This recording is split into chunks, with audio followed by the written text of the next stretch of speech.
काले मोती की समस्या और आंखों की सभी समस्या को हम कैसे ठीक कर सकते हैं? काले मोती और सफ़ेद मोती में कोई भी सिमिलरिटी नहीं है आपस में, ना ही सफ़ेद मोती की वजह से काला मोतिया होता है। हमारा जो ब्लैक मोतिया है उसकी जड़ें नाभि में है, जो सफ़ेद मोतिया है उसकी जड़ें गाल ब्लैडर। हमारी रसोइयों में 99% अगर बीमारी हो जाए उनका इलाज है। ऐसा कहा जाता है कि काला मोतिये की समस्या को ठीक नहीं किया जा सकता। मेरे पास केस तो 25-30 हैं, कईयों की इम्प्रूवमेंट हुई है, कईयों का रुक गया है, मगर 3-4 केसों में 100% क्योर हो गया है। जिनको थोड़ी थोड़ी निगाह थी उनकी फुल 6/6 बन गई। अगर आंख प्रेशर की वजह से निगाह कम होती है तो महीने में आ जाता था। छोटे बच्चों में निगाह कमज़ोर होती है, अगर वो ये नुस्खा इस्तेमाल करें तो उनमें कब फ़र्क देखने को मिलेगा? उनमें भी मिलेगी।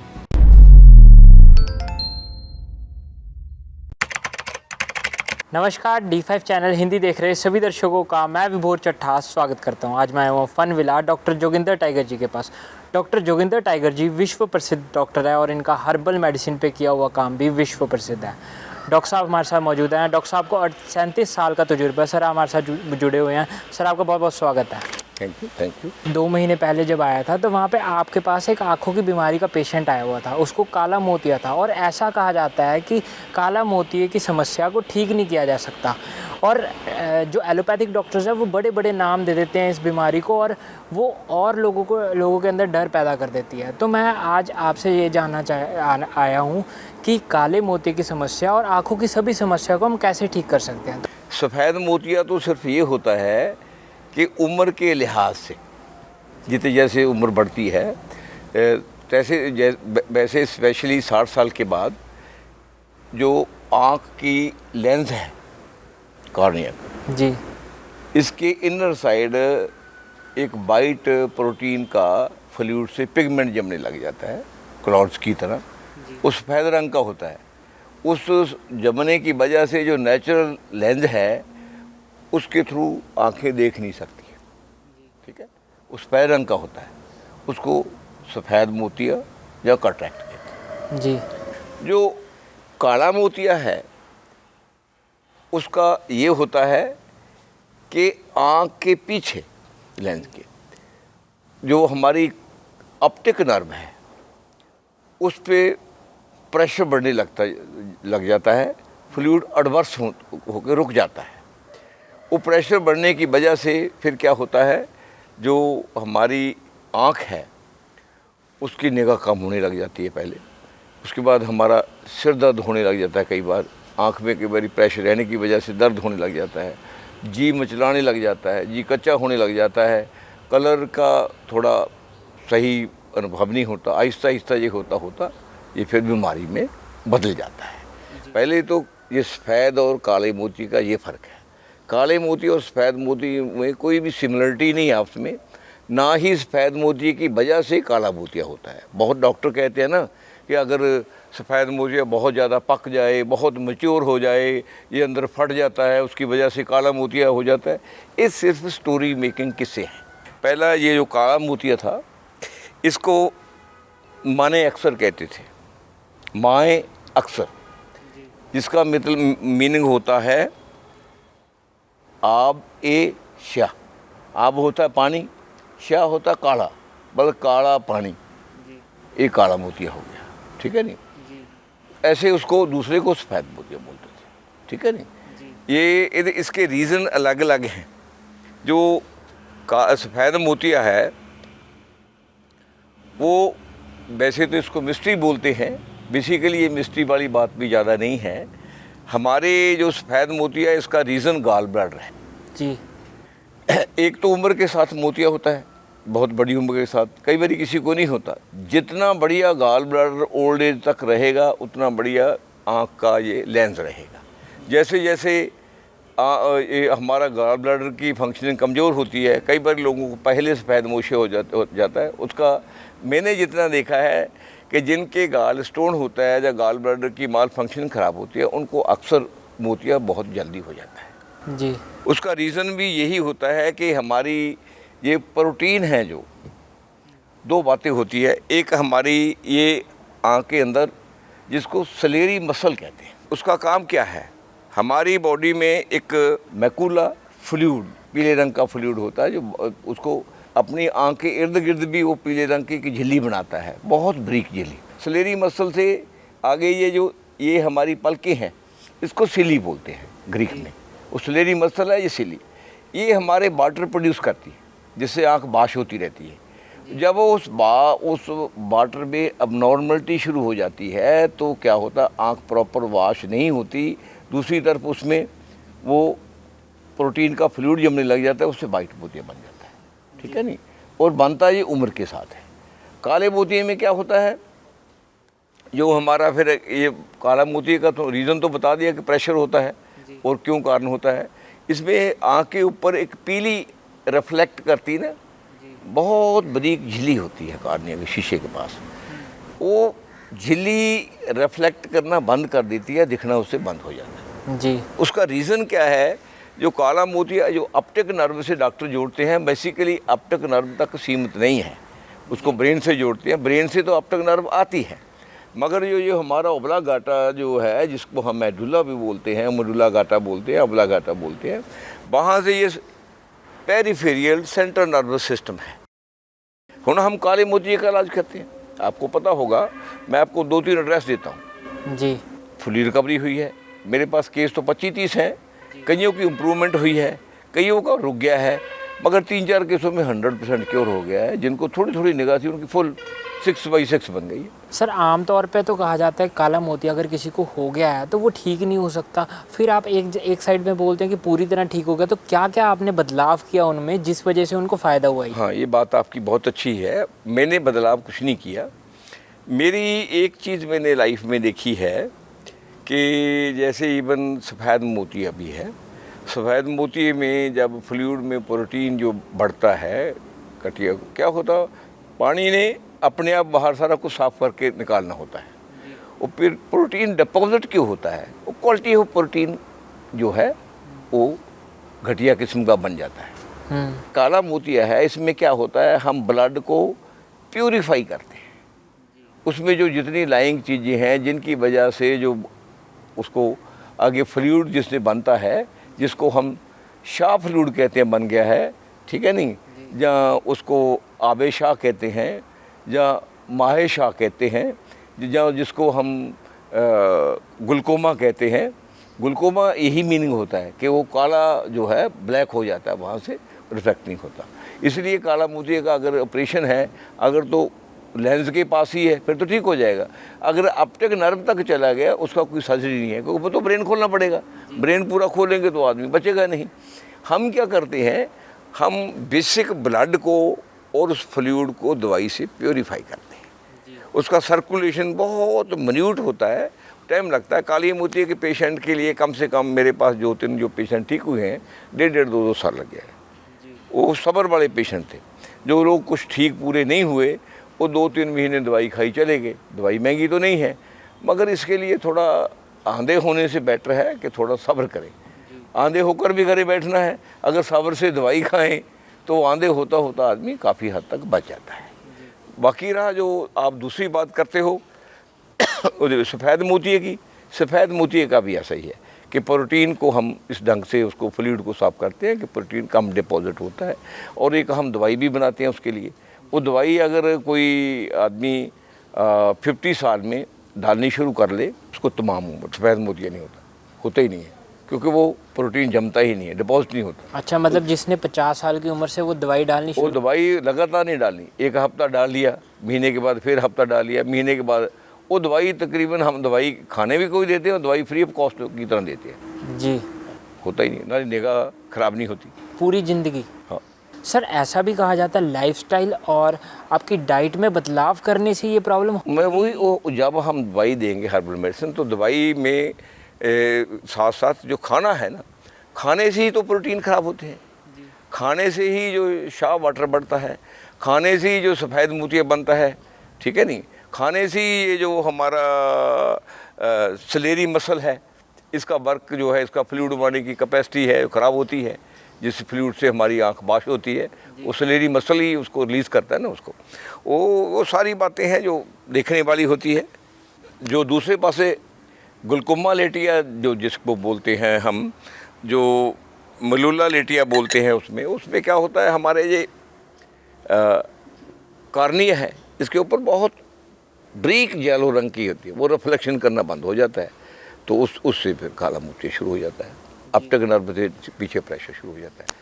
सर ऐसा कहा जाता है लाइफस्टाइल और डाइट में बदलाव करके हम इसे ठीक कर सकते हैं, अगर होने ही नहीं दे सकते इसको, और तो डाइट और दिनचर्या हमारी कैसी होनी चाहिए? कुछ नहीं है, डाइट में कोई बदलाव करने की ज़रूरत नहीं है, सिर्फ सिंपल डाइट खाने की ज़रूरत है। जी। हमारी जो डाइट घरों में है वो हज़ारों साल के तजर्बे से, एक्सपीरियंस से बनी हुई है। हमारे बुजुर्ग कहते हैं अभी घरों में, अरे दूध पियो, किसका? चरांद की भेड़ बकरी का। क्योंकि हम देखिए ये जो बकरी है वो 100 से ज़्यादा हर्ब्स खाती है जी। भैंस तकरीबन 50 किस्म की जड़ी बूटी खा जाती है, गायें 60 से ऊपर खा जाती है। वो जो उनका मिल्क है, ठीक है, मिल्क उनका बाई प्रोडक्ट है, वो सारी जितनी हर्बल्स है, जितनी फोना है, दो चीज़ें होती है, एक फोना एक फ्लोरा, ठीक है। एनिमल्स जो हैं वो फोना है, जो प्लांटेशन है वो फ्लोरा है, ठीक है ना, वो सारा उसमें होता है। वो कंप्लीट डाइट जो है पूरी पौष्टिक है। दूध से बढ़िया खुराक धरती में बनी ही नहीं। जो आदमी खुली वातावरण में और चरांद में अपना खाना चुकने वाले भैंस, गाय, बकरी, घोड़ी, ऊँटनी का दूध पीता है, उससे बढ़िया दुनिया में कोई खुराक नहीं है। आँखों के लिए क्या करना है मैं आपको बताता हूँ। अगर आपको सफ़ेद मोतिया नहीं लेना तो आपने क्या करना है, कागजी नींबू लें, सफ़ेद प्याज लें, फटकरी की भस्म लें, ठीक है, फटकरी भस्म जानते हो जी, थोड़ा टंकन भस्म लें, ठीक है, गुलाब जल लें और कुछ नहीं, इनकी ख़ास रेशो में मिक्स करें, डालें, आँख की बीमारी होती नहीं जी। लेंस उतार दिए किसी के, लेंस वाली आंखें बन गई, नए डाल दिए, उसके लिए इन्फेक्शन होती है, कुछ भी नहीं है। आपने दुनिया में आँख में डालने के लिए, मैं आज अनाउंस इसलिए कर रहा हूँ कि हमारे घर में मेरी वाइफ के लेंस डले, उसको 600 रुपये की डॉक्टरों ने देखी दवाई, उनके ना तो पानी जाने हटता ना लाल पानी। फिर उनके एक रिलेटिव से और हुआ, फिर मेरे 2 मित्रों को हुआ, मैं फिर वो दवाई बनाई। मैं जो चीज़ें डाली उनमें एक सिंपल मलट्ठी है। मलट्ठी एक ऐसी हर्ब है, उसमें एंटीबायोटिक भी है, नेचुरल स्टीरोइड भी है, एंटीपायरिक भी। बताओ जी। कल्ले मलट्ठी को उबाल कर अगर आँख में डाल देते हो तो पानी बंद हो जाता है, क्योंकि इरिटेशन नहीं होती। अगर आप उसमें नींबू डालेंगे, लेंस डाले हुए, इरिटेशन होगी, प्रॉब्लम क्रिएट कर देगी। इतने बड़े बड़े इलाज आँख के पड़े हैं, इसमें मैं यहाँ क्या क्या डिस्क्लोज करूँगा आप सोचेंगे नहीं जी। ऐसे ही वो हमारी ब्लैक मोतिया, काला मोतिया जी, देखिए माएशा या आबेशा या काला पानी अरबी में बोलते हैं, अंग्रेज़ी में ग्लूकोमा कहते हैं, है ना। ये उनके लिए ऐसी ट्रीटमेंट है, उनके लिए हर्बल के बहुत बढ़िया ट्रीटमेंट है। देखिए क्या होता है, हमारा जो फ्लूइड है आँख के लिए, ये क्या है, फ्लूइड को जितना भी प्रोटीन है या जितनी भी चीज़ें हैं, फ्लूइड के साथ हमारी बॉडी में एक ब्लैक, तो देखा हो ना, कभी थोड़ी चोट लग जाए पानी सा निकलता है ना, वो स्किन सरफेस में रहता है जी। ऐसे ही वो ब्रीक बेन्स के सरफेस में होता है पानी, उसी में प्रोटीन होता है जी। वो जब आँख को साफ करने के जाए वो डिपॉजिट हो जाता है। हम क्या करते हैं, उसकी क्वालिटी को बढ़िया बढ़ाते हैं, वो डिपॉजिट होता नहीं जी। फिर उसके आगे जो प्रेशर भी वही बनाता है सर्कुलेशन में। आप रानों के भी इतनी ब्रीक वो नाड़ियाँ होती है कि एक नाड़ी जो केबल आती है हमारी बॉडी के लिए, उसमें साइंटिफिकली बताया गया कि 70 लाख उसमें वेन होती है। कितनी होती है? 70 लाख। हमारे बाल जितनी है उसमें कितनी ब्रीकी में मिनटली घुमाने ने काम किया हुआ है। उसको कैसे ठीक करेंगे आप? उसमें ठीक टाइम उसका फिर 30 लाख राइट तरफ, 30 है 35 तरफ जी, उससे ये चार्ज होती है, वही अपने नर्व को सप्लाई देती है जी। इसका काम वहाँ पर हमारी जो नाभि है इसमें टर्मिनल है। हमारा जो ब्लैक मोतिया है उसकी जड़ें नाभि में है, जो सफ़ेद मोतिया है उसकी जड़ें गाल ब्लैडर में है जी। ये सारा प्रोटीन का सिस्टम वहाँ से चलता है।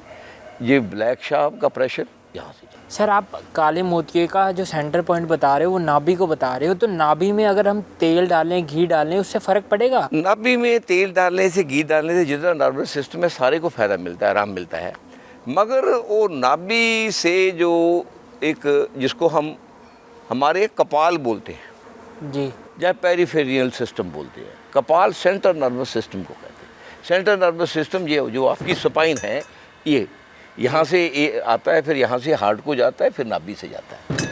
ठीक है, ये सेंट्रल नर्वस सिस्टम है। ये जब तक सेंट्रल नर्वस सिस्टम को सेंट्रल नर्वस सिस्टम किसने चलाना है? मैं पहले भी कहता हूँ, हम खाना खाएंगे, प्लाज्मा बनेगा, प्लाज्मा से ब्लड बनेगा।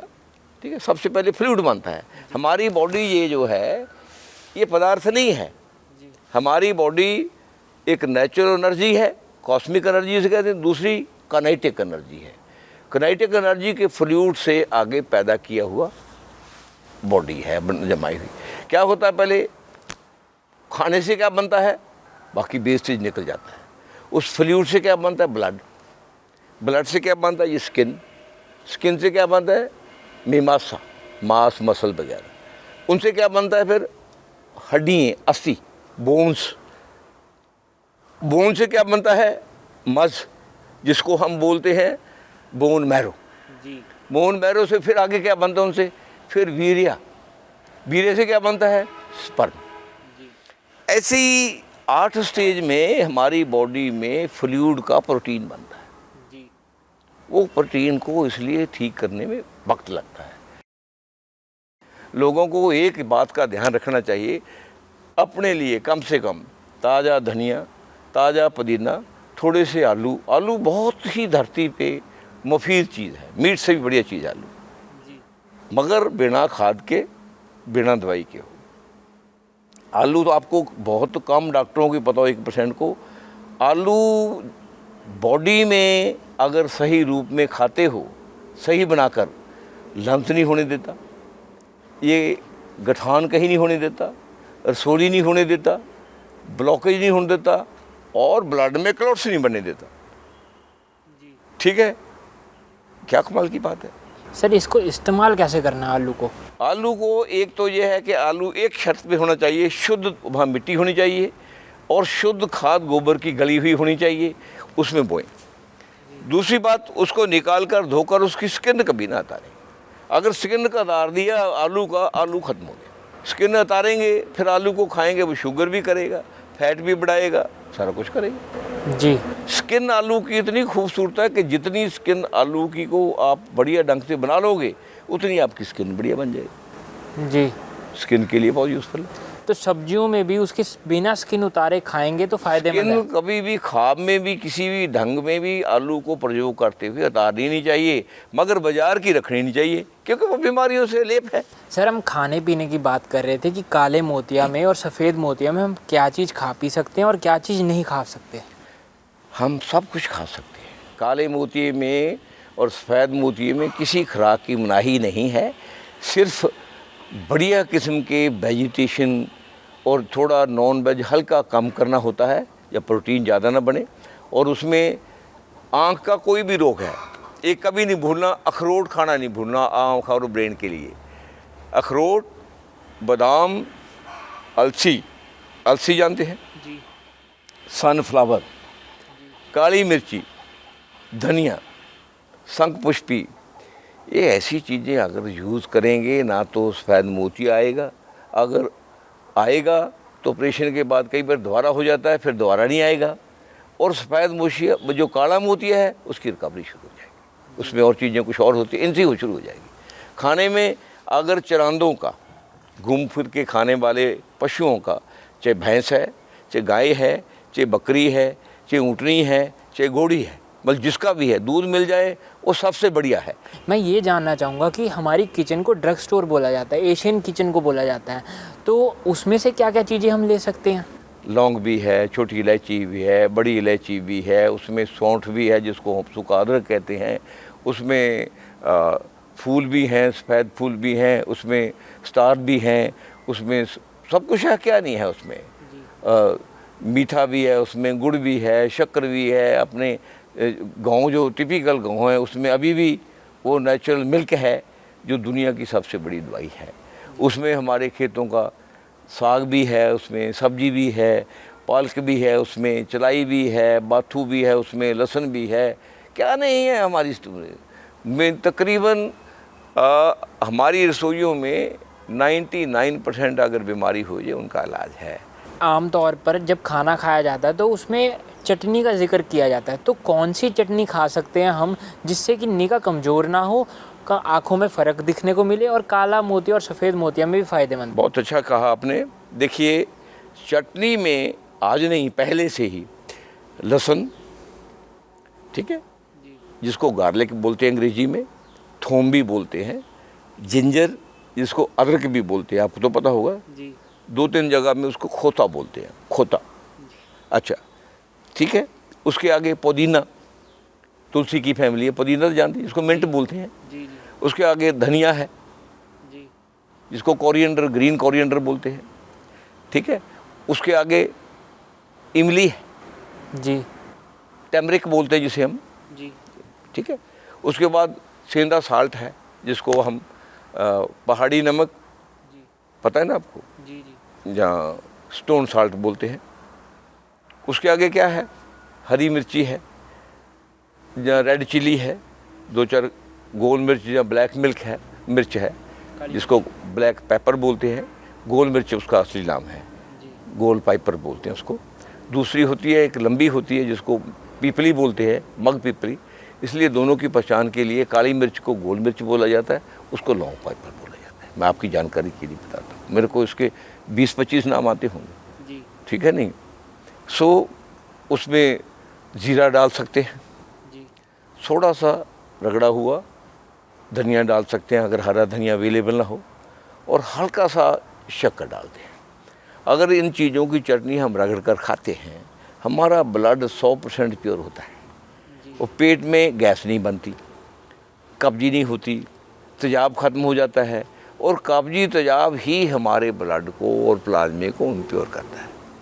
इसलिए ये चटनी जो आप कह रहे हैं, ये आँखों की रोशनी के लिए, काले मोतिये के लिए, चिट्टे मोतिये को बढ़ने के रोकने के लिए बन तो जाता है उम्र के साथ, मगर अगर आपको चिट्टा मोतिया 60 साल में बढ़ना है, 80 साल में बढ़ेगा, इतना फ़र्क डाल देते हैं, ड्यूरेशन कम हो जाती है। उसके बाद जोड़ों के दर्द के लिए, आपकी इंटेस्टाइन के लिए, आपके लीवर के लिए बहुत मुफीद है। आईसाइट के ऊपर बात कर रहे थे, काले मोतिया के बारे में बात करी हमने, सफ़ेद मोतिया के बारे में बात करी, तो एक जिक्र आता है जूसेस का, एक जिक्र आता है काढ़ों का। तो जूसेस में कौन से जूस ले सकते हैं, काढ़े में कौन से काढ़े बना सकते हैं? देखिए, अगर आपका डाइजेशन ठीक है, फिर never try to take the juice की कार्ड अमेरिका की है। अमेरिका में एक बहुत बड़ा हज़ारों मील में ऑरेंज का बाग था, उसकी मार्केटिंग नहीं हो रही थी। उसने कार्ड निकाली कि ऑरेंज को प्रिजर्व कैसे किया जाए। उसने था तो जगह जगह पे तो वो स्टॉल लगाए, और उसके बाद उसको बोतल में प्रिजर्व करा, फिर उसको मार्केटिंग वालों को दे दिया, फूड वालों, उन्होंने जूस का शुरू किया। उसके बाद जूस की एडवर्टाइजमेंट शुरू हुई, जूस तब मार्केट में है। ये हमारे पास क्या थे, संतरा, माल्टा, किन्नू, मौसमी, जितने थे, इनको हम ऐसे खाते थे। और जब संतरा माल्टा को हम फाइबर के साथ खाते हैं, हमें कॉन्स्टिपेशन भी ठीक होती है, हमारी ब्लड ज़्यादा प्योरीफाई करता है, और उसके फाइबर में कई चीज़ें जो होती है जो जूस के कारण वो निकाल कर वो वेस्ट कर देते हैं, वो मिनरल्स पदार्थ और चीज़ें, उसमें कैल्शियम जो है ज़्यादा उसी में होता है, ख़त्म हो जाता है। जिसकी स्किन को फेंकेंगे निकाल कर, वो दरअसल कैल्शियम और विटामिन डी का सोर्स होती है। सर, कई लोग ना कमेंट बॉक्स में ये भी लिखते हैं कि गाजर, चुकंदर, इसका जूस बना के जो पीते हैं आंवला डाल के, ये बहुत फ़ायदेमंद होता है। गाजर आज से 15 दिन के बाद 4-5 रुपये किलो हो जाएगी, ठीक है। चुकंदर 4-5 रुपये किलो हो जाएगा, ठीक है। आंवला जो है देसी लेना है 20, 25, 30, 40 रुपये किलो होगा। काबली आंवला लेना है वो 80 रुपये किलो होगा, ठीक है।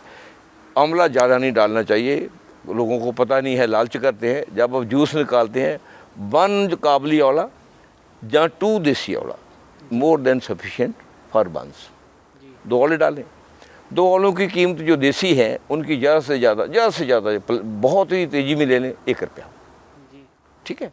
1 रुपये की गाजर डलेगी, समझाए, 200 ग्राम गाजर डलेगी। और चुकंदर जो है गाजर का चौथा हिस्सा डालना चाहिए, चुकंदर ज़्यादा नहीं डालना चाहिए। चुकंदर ज़्यादा डालने से कई बार बीपी लो रहने लग जाता है। वो हमारा खून तो बहुत बनाता है, चुकंदर बीपी को बहुत डाउन करता है। इसलिए हमारा अगर कोई ब्लड प्रेशर का मरीज़ है, ब्लड प्रेशर की दवाई खा रहा है, उसको सबसे पहले ब्लड प्रेशर चेक करते रहना चाहिए चुकंदर खाते हुए। अगर चुकंदर को आप लगातार मेरे कहने से 200 ग्राम जूस पिए, 10 दिन के बाद देखेंगे आपका बीपी डाउन रहने लग जाएगा। और जिस दिन चुकंदर पिएंगे, अगर आपका बीपी 140 है ऊपर वाला, निचले वाला 90 है, तीसरे चौथे दिन वो बीपी 130/85 आ जाएगा।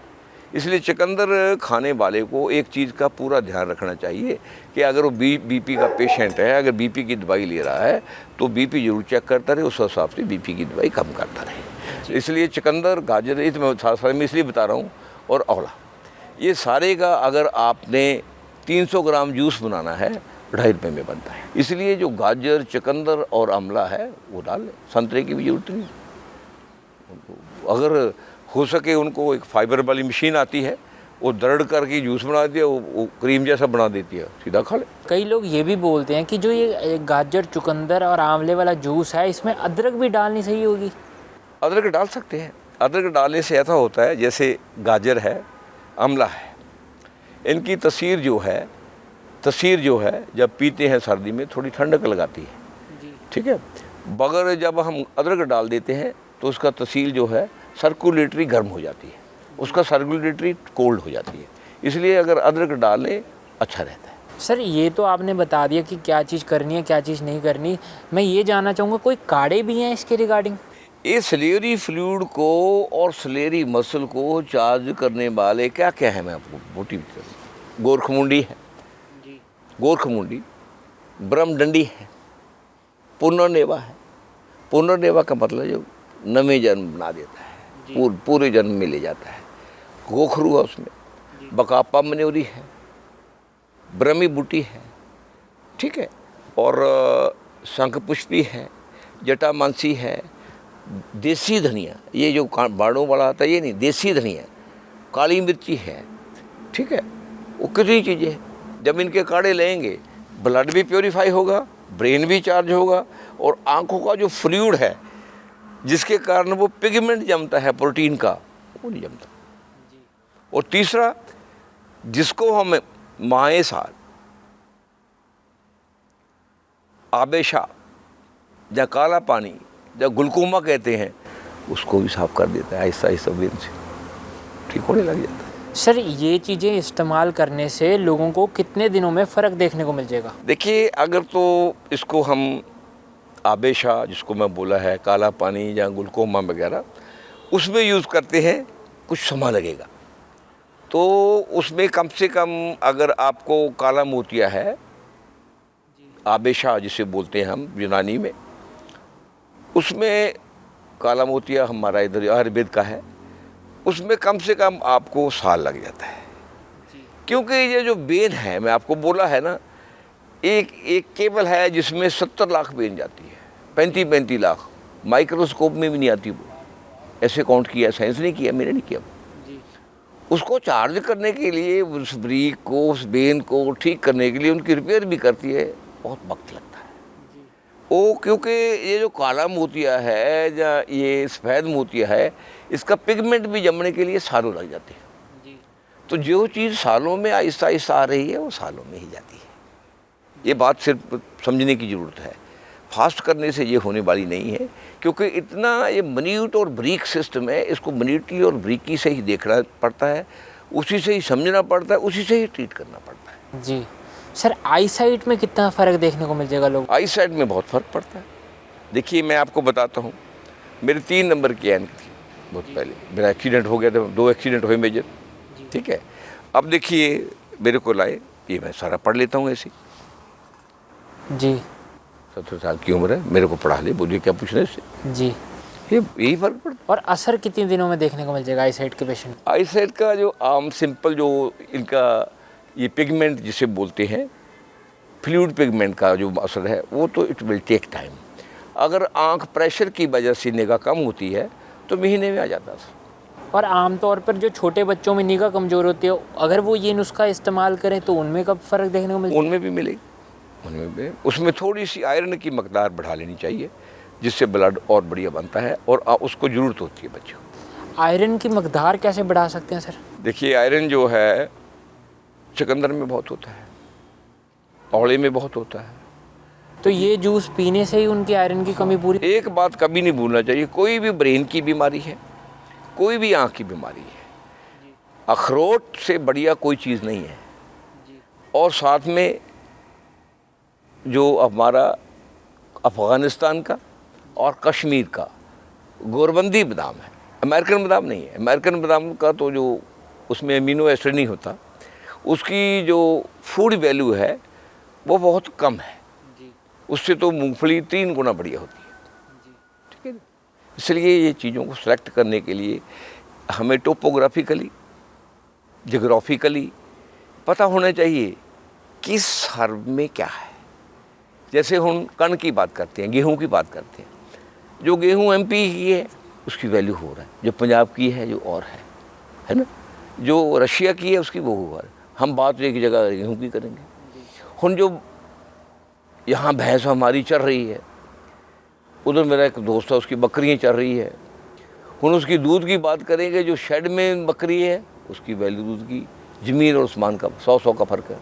सर आपने अखरोट के फ़ायदे बताए, वो ब्रेन के लिए फ़ायदेमंद बताया आपने और आँखों के लिए फ़ायदेमंद बनाया। तो अखरोट को कैसे लेना है? अखरोट को आप कई फॉर्म में ले सकते हैं, जैसे मैं आपको बोला है, अलसी है, ठीक है, सनफ्लावर है, अपनी काली मिर्ची है, छोटी इलायची है, उसमें अखरोट डाल लो, तो रात को पानी में भिगोकर बादाम उसका छिलका उतार के डाल लो, ठीक है। उसमें अगर डालने हैं चारों मगज भी डाल लो, 4 ग्राम 1 ग्राम सारों को डालकर उसमें थोड़ा दूध डाल लो, इतना मिक्सी में रखो, उसको महीन ग्राइंड करो, ग्राइंडर वाली मिक्सी से, जिसे हम चीज़ को रगड़ते हैं, वो एकदम मलाई जैसा बन जाएगी। ठीक है, 20-30 ग्राम दूध वहाँ उबाल लिया, 250-300 ग्राम वो जिसमें उबालना उसमें रखो, वो उसको वही दूध डालकर अच्छी तरह घोलो, उसको सारा उसमें अच्छी तरह घोल के सारा दूध से बाहर डाल दो। थोड़ा बहुत जो रह जाए इतना पानी डालो, उसको हिलाकर डाल दो। उसको फिर आराम से सिम सेक पे, सबसे कम से, दूध को कभी 100 डिग्री से ऊपर नहीं उबालना चाहिए। जो सिम सेक वाला है बर्नल, उस पर रख दो, 70-80 ग्राम की वो टेम्परेचर होती है बहुत, वहाँ दूध 10-15 मिनट उबलता रहे।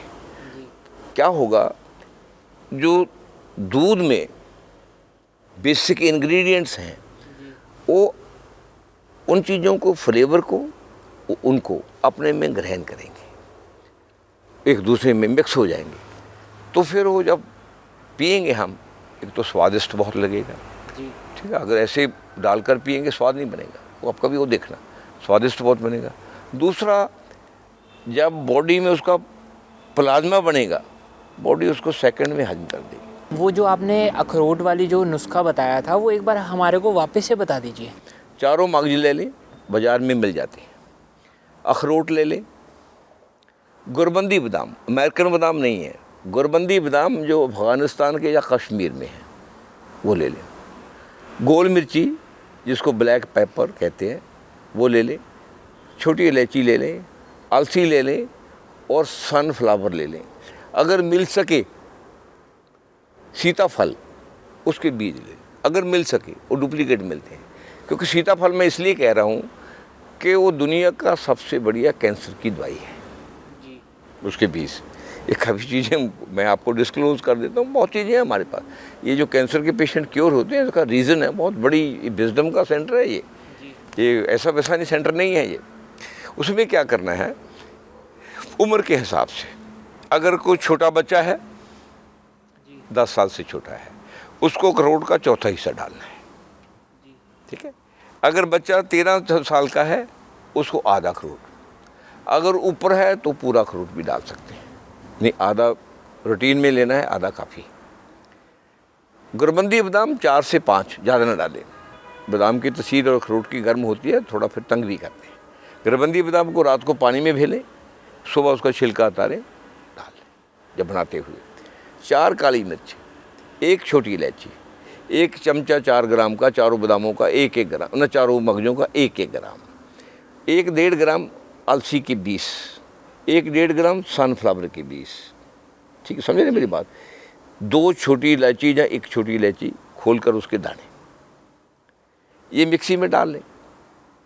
अगर खसखस है तो आधा चमचा खसखस भी डाल लें। खसखस जानते हैं, अफीम बीज जिसे कहते हैं, बहुत गुनाहकारी है।